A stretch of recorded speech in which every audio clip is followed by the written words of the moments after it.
अस्सलाम वालेकुम नाज़रीन व सामीन। नाज़रीन कराम, इस कुर्रा अर्ज़ पर मौजूद रंगीनियाँ और शान व शौकत बज़ाहिर जितनी पुरकशिश और ख़ूबसूरत दिखाई देती हैं, दरअसल अपने अंदर भयानक और पोशीदा राज समाये हुए हैं। नाज़रीन कराम, इल्यूमिनाती तंजीम नामी खुफिया तंजीम से आप यकीनन वाकिफ़ होंगे। ये इब्लीस के पैरोकार लोगों पर मुश्तमिल एक खुफिया तंजीम है जो ना तो खुदा को मानते हैं और ना ही किसी मज़हब से ताल्लुक़ रखते हैं, बल्कि सिर्फ शैतान की ग़ुलामी करते हैं। ये लोग अपने आप को दुनिया की दूसरी अक़वाम से ख़ुद को बलातर समझते हैं, क्योंकि इनके मुताबिक इन लोगों के पास ऐसा इल्म मौजूद है जो किसी और के पास मौजूद नहीं। ये इल्म बाबल की तहज़ीब का वो जादू है जिसे कबाला जादू कहते हैं। इल्यूमिनाती तंजीम दो मराहिल पर मुश्तमिल होती हैं। पहले मरहले में मौजूद नाकाम और मजबूर लोगों को पैसे और शोहरत का लालच देकर ख़रीद लिया जाता है। फिर इन लोगों के साथ एक मुआहदा किया जाता है जिसे स्टैंडिंग एग्रीमेंट भी कहा जाता है, यानी शैतानी मुआहदा। इस मुआहदे के मुताबिक इन लोगों को मुतलका इदारे में कामयाबी और शोहरत दिलवाई जाती है और बदले में अपनी शराइत मनवाई जाती हैं। ऐसे लोगों को कामयाबी दिलवाने के लिए अपना असर रसूख और कबाला नामी जादू का सहारा लिया जाता है। अंग्रेज़ी फिल्म में यानी हॉलीवुड की मशहूर व मारूफ शख्सियात बाकायदा इस कबाला नामी जादू की रसूमात और इबादत का हिस्सा होते हैं, जिसका सबसे अहम सबूत इनकी कलाइयों में मौजूद सुर्ख धागा जिसे कबाला की रस्म के दौरान पहना जाता है, इसकी मौजूदगी है। इस अमल को इल्यूमिनाती फ्री मेसन के इख्तियारान सरंजाम देते हैं। इस जादू के जरिए इनका राब्ता बराह रास्त शैतान के साथ हो जाता है। वो इन्हें दुनिया पर हुक्मरानी के नित नए तरीके सिखाता है। इसी जादू का इस्तेमाल करके ये अपने ग्रोह के लोगों को कामयाबी दिलवाते हैं। लोग इनकी दीवाने हो जाते हैं। इनकी हर हरकत को फैशन समझकर अपनाया जाता है। लोग इन्हीं की तरह मशहूर और पैसा कमाना चाहते हैं। आखिर कबाला नामी ये जादू है क्या? कबाला नामी ये जादू शैतानियत और सफलियात से मुतालिक है। ये कीमियाई जादुई बरकी लहरों या हिप्नोटिज्म के जरिए दिमाग और इंसानी सोच को अपने काबू में कर लेता है। इसकी बदौलत शैतान अपने पैरोकारों को दुनिया को गुमराह करने और इस पर हुक्मरानी करने के नित नए हरबे सिखाता है। कबाला नामी इस काले जादू की शुरुआत कब और कहां से हुई, आज की ज़ीर नज़र वीडियो में हम आपको कबाला जादू की पस मंज़र और तारीख के मुतालिक आगाह करेंगे। आपसे गुजारिश है कि अगर आप हमारे इस काफ़िला तहकीक व जुस्तजू में नए हैं तो वीडियो को लाइक करके चैनल को सब्सक्राइब ज़रूर कीजिएगा। नाज़रीन कराम, अगर हम तारीख़ का जायज़ा लें, ये हकीकत खुलकर सामने आती है कि शैतानी ताकतों, अमलियात और इन पर अमल करने वालों में बनी इसराइल कोई अपना सानी नहीं रखती थी। ये तो आप सब जानते होंगे कि हज़रत याकूब अलैहिस्सलाम का लक़ब इसराइल था और आपकी नस्ल को इसराइल कहा जाता है, जो कि मौजूदा फ़लस्तीन में आबाद थी। हज़रत याकूब अलैहिस्सलाम के फ़र्जंद हज़रत यूसुफ़ अलैहिस्सलाम थे। इनका किस्सा यकीनन आप सब जानते होंगे। इनके अपने ही भाइयों ने आपको कुएं में डाल दिया, मगर अल्लाह रब्बुल इज़्ज़त के हुक्म से आप सलामत रहे। इस तरह मिस्र जाने वाले एक काफ़िले ने आप अलैहिस्सलाम को मिस्र पहुंचा दिया। यहाँ हज़रत यूसुफ़ अलैहिस्सलाम को अल्लाह तबारक व तआला ने हुक्मरानी अता फरमाई। लिहाजा हज़रत यूसुफ़ अलैहिस्सलाम ने अपने तमाम आबाओ अजदाद को लेकर मिस्र बुला लिया और ये लोग यानी बनी इसराइल वहाँ आकर आबाद हो गए। इस दौरान बनी इसराइली कौम जादू और सफली इल्म से नावाकिफ थे। मिस्र में इन दिनों जादू उरूज पर था। यहाँ के लोग जादू के जरिए हर नामुमकिन काम सरंजाम देते थे। नाज़रीन कराम, सामरी नामी जादूगर जिसका जिक्र कुरान मजीद में भी मौजूद है, जो हज़रत मूसा अलैहिस्सलाम के दौर में आप अलैहिस्सलाम के मुकाबले के लिए आया था। इस दौर के मिस्री हुक्मरानों को फ़िरौन का लक़ब दिया जाता था। इस वक्त के जादूगर कबाला नामी जादू के ज़रिए शैतान से राब्ता करके दुनिया पे हुक्मरानी के नित नए तरीके सीखते और ऐसी ऐसी इजादात करवाते कि जिनको देखकर आज की साइंस भी हैरान है। ये तामीरात बनी इसराइल से ही करवाई जाती, इन पर हर फ़िरौन ने जुल्म जबर की इंतहा कर दी और इनको अपना ग़ुलाम बनाए रखा। हज़रत मूसा अलैहिस्सलाम को अल्लाह रब्बुल इज़्ज़त ने हुक्म दिया कि वो बनी इसराइल को लेकर फ़लस्तीन हिजरत कर जाए। हज़रत मूसा अलैहिस्सलाम अल्लाह रब्बुल इज़्ज़त के हुक्म पर अपनी कौम यानी बनी इसराइल को निजात दिलवाकर मिस्र से दोबारा फ़लस्तीन आकर आबाद कर दिया। इस दौरान बनी इसराइल पहले जैसी नहीं रही, क्योंकि वो मिस्र के इन लोगों से जादू और अमलियात सीख चुकी थी। फ़लस्तीन आकर बनी इसराइल सरकश और नाफरमान हो गए। बनी इसराइल ने शैतानी अमलियात को अपने मकासद के हुसूल के लिए इस्तेमाल करना शुरू कर दिया। ये शैतानी अमलियात मखसूस अदाद शुमार और अलामतों पर मुश्तमिल होती हैं, जिन्हें कबाला जादू कहा जाता है। इस कौम ने जादू और अमलियात में मिस्री जादूगरों से भी ज़्यादा महारत हासिल कर ली।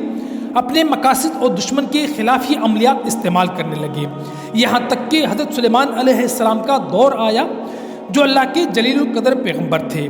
اللہ تبارک و تعالیٰ نے آپ کو عظیم و شان سلطنت کے علاوہ جنات پر بھی حکمرانی عطا کی تھی۔ حضرت سلیمان علیہ السلام کی وفات کے بعد بنی اسرائیل نے لوگوں کو ورغلانا شروع کر دیا۔ لوگوں کو بتایا کہ حضرت سلیمان علیہ السلام کے پاس کالے جادو کی حکمت تھی جس سے آپ جنات کو اپنے تابع رکھتے۔ بنی اسرائیل نے کالے جادو کو بطور روحانیت سیکھنا شروع کر دیا، یہاں تک کہ جادوئی کتابوں کو ہیکل سلیمانی میں مقدس کتابوں کا درجہ دے کر رکھ دیا گیا۔ اس قوم پر اللہ کا عذاب نازل ہوا اور ہیکل سلیمانی پر 2 مرتبہ حملہ ہوا۔ پہلا حملہ بخت نصر اور دوسرا حملہ ٹائٹس نامی حکمران نے کیا۔ ان حملوں میں ہیکل سلیمانی مکمل تباہ ہو گیا تھا۔ یہاں موجود 1,50,000 یہودی یعنی بنی اسرائیل کو بھی قتل کر دیا۔ اس طرح بنی اسرائیل ہجرت کر کے پوری دنیا میں پھیل گئے۔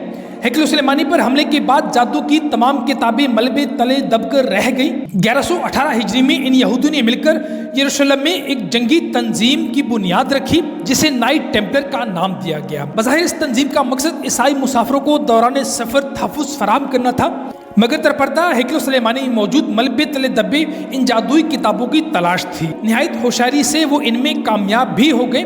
1860 میں جب برطانیہ کے 2 کاریگروں نے حرم شریف کی نیچے کھدائی کی تاکہ معلومات اکٹھی کر سکیں تو وہاں انہیں سرنگوں کا ایک جال نظر آیا جو ان نائٹ ٹیمپلرز نے کھود رکھی تھی کہ ہیکل سلیمانی کے کھنڈرات سے وہ نایاب جادوئی کتابیں ڈھونڈ کر لا سکے۔ لہٰذا وہ یہ کتابیں حاصل کرنے میں کامیاب ہو گئے جن پر کالے علوم اور دیگر عملیات کا تمام علم موجود تھا۔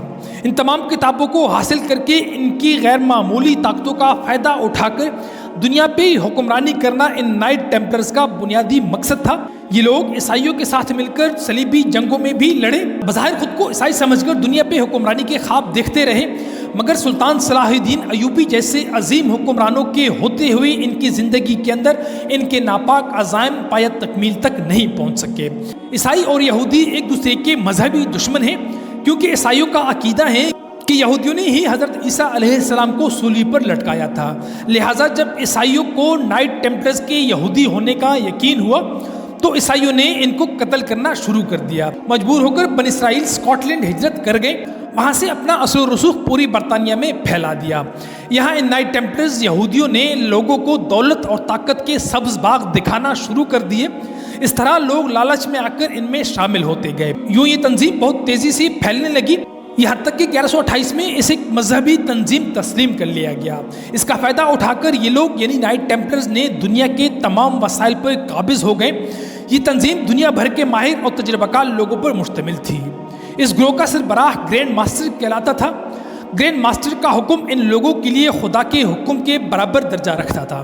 ناظرین کرام، اس زمانے میں لوگ بیرونی ملک سفر کرنے سے گھبراتے تھے کیونکہ طویل مسافت میں ہمیشہ راہزنوں سے خطرہ رہتا تھا۔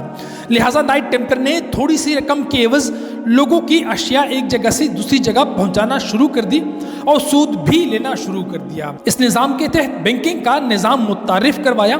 یہاں ان لوگوں نے قبالہ جادو کے علامات اور عملیات بھی شروع کر دی۔ 17ویں صدی میں ان لوگوں نے اپنا نام نائٹ ٹیمپلر سے فری میسن رکھ لیا اور یوں فری میسن نامی یہ خفیہ تنظیم وجود میں آئی۔ ان کا مقصد آزاد خیالی اور دین سے بیزارگی پھیلانا تھا۔ 1776 میں ان فری میسن نے ایک اور تنظیم ایلومیناتی قائم کی جن کے نظریات اور مقاصد فری میسن جیسے ہی تھے۔ ان لوگوں نے ایک تیر سے 2 شکار کرتے ہوئے مغرب میں جنگ کروا کر مذہب بالخصوص مسلمانوں کے خلاف نفرت اور مذہبی بیزارگی کو تقویت دی، دوسری طرف اپنے ہتھیار بیچ کر ارب پتی بن گئے۔